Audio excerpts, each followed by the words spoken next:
Welcome to Mr. Orth Research Resources. Today we're going to talk about giving credit to your sources and how you best cite those in a works cited or bibliography page. Our main digital resource we're going to use is called EasyBib. There are a number of online options which you can use. I find EasyBib to be, pun intended, the easiest to work with. You can use this link here. We're going to use MLA 8. There's several different types of citations that you can use. MLA is the most commonly used one in schools, at least in K-12 schools. Once you go to that resource, you'll find that you have options of what kind of source you want to use. Most cases for you at this stage, you're going to be using a website. If you do have a book, a journal is a more formal magazine or periodical. Usually it's more academic in nature. There are other sources too, like use newspapers, online videos, online databases, and things. So there's quite a few options here, but we're going to go ahead and navigate through the website option. One of the downsides of EasyBib, while it is free, is that there's tons of ads and content playing in there, so you have to help yourself avoid distractions. We'll model this for you using a particular website related to studying the Holocaust. Again, for a book, you can try typing in the author and title and see if EasyBib can find it for you. In many cases, it can't unless it's a brand new book. They're able to search it and find all the publisher information, author, publication date, those kind of things that are useful. For a website, you can try copying and pasting the exact exact URL and see if EasyBib can find it for you. Sometimes this works wonderfully. Sometimes it works so-so. Sometimes it doesn't work at all. So let's go ahead and try that here. So I'm going to go ahead and just grab the URL. We're looking at the What is Genocide article from the U.S. Holocaust Memorial Museum website. Control-C that. I'm going to go back and I will paste it here in the website. Again, source type. You have the drop-down. You can change it to it even on this page. You can see I've been here before. And I'll see what my results come back as. One result found. That's the one I found. That's the one I had. It's exactly what it is. It means it found it on the website. I'm going to click on Cite.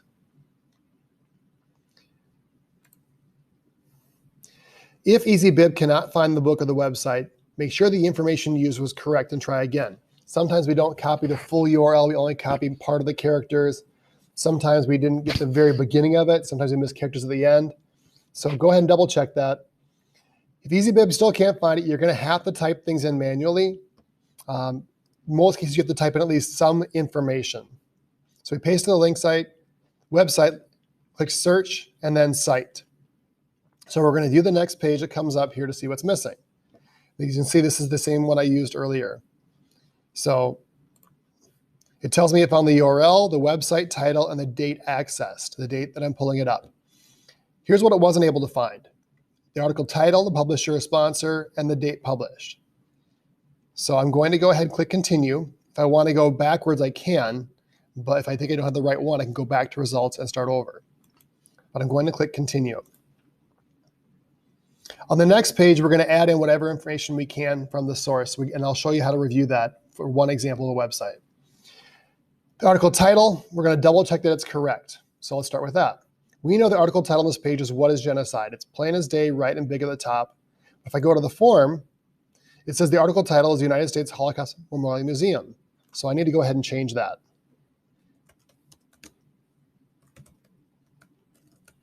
And I have to go back and double check spelling. I do. One thing to bear in mind too is that EasyBib is essentially a calculator. So it's only going to give you the correct answer if you type in the correct numbers in the first place. If you put the wrong input into a calculator, you can't blame the calculator for giving you an incorrect answer. Other things you can check, the names, such as the author names are often found either below the title or at the end of the article. If no individual author is named, then you may enter the name of the organization in the last name box, if that's given to you.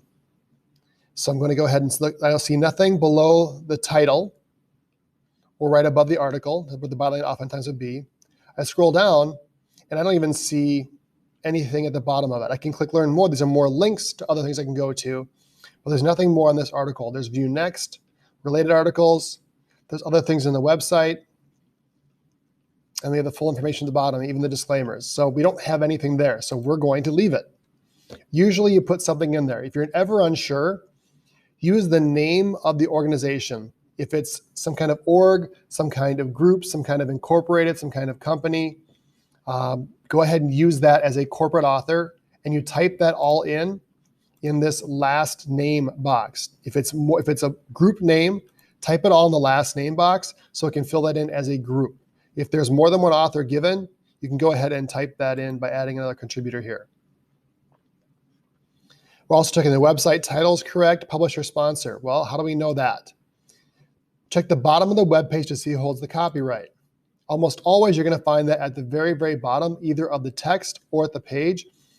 You'll see a copyright year and a name of who holds a copyright. Whoever owns that copyright, whoever's name is next to or group's name is next to that year, we're going to use that as the publisher. We don't have one here, so we're going to let it stand as United States Holocaust Memorial Museum as the name of that. The URL we already knew was correct. The date published.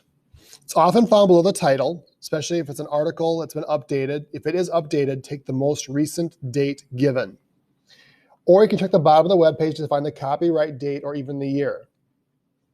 Only if no data listed anywhere, then you leave that blank.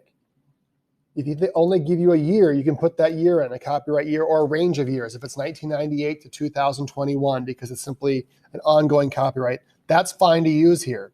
Whatever they give you for copyright, you use if they don't give you something for that article. This one here, we have nothing. So we've checked all that information, then we're going to click continue.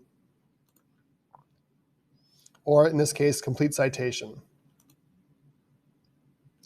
Now it's going to ask you if you want to view a sponsor message once every 48 hours or pay money. Of course you're going to do that. I'm going to pause the video because we don't need to watch me watch an ad.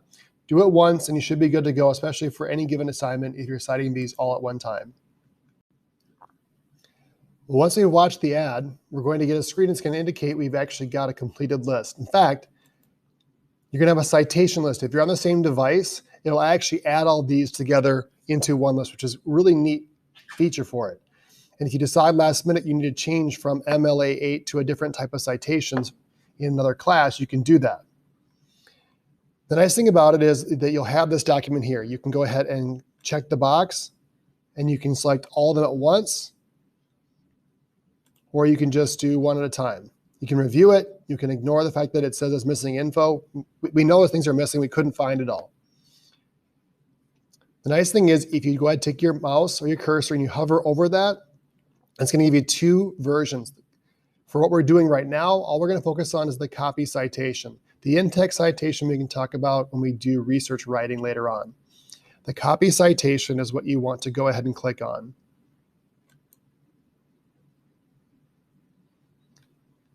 We'll go ahead and ignore any warnings or pop-ups with that.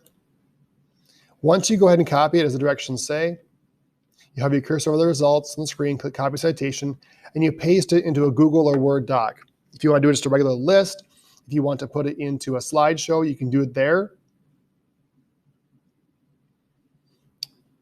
If you need to do additional resources, you can go ahead and go back to it. And so again, just to show you what it would look like when you paste it,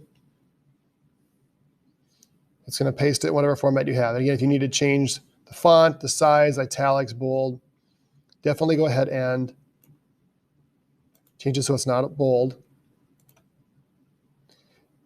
I'm going to recommend what you do is this. Make sure that wherever you're pasting it is plain text.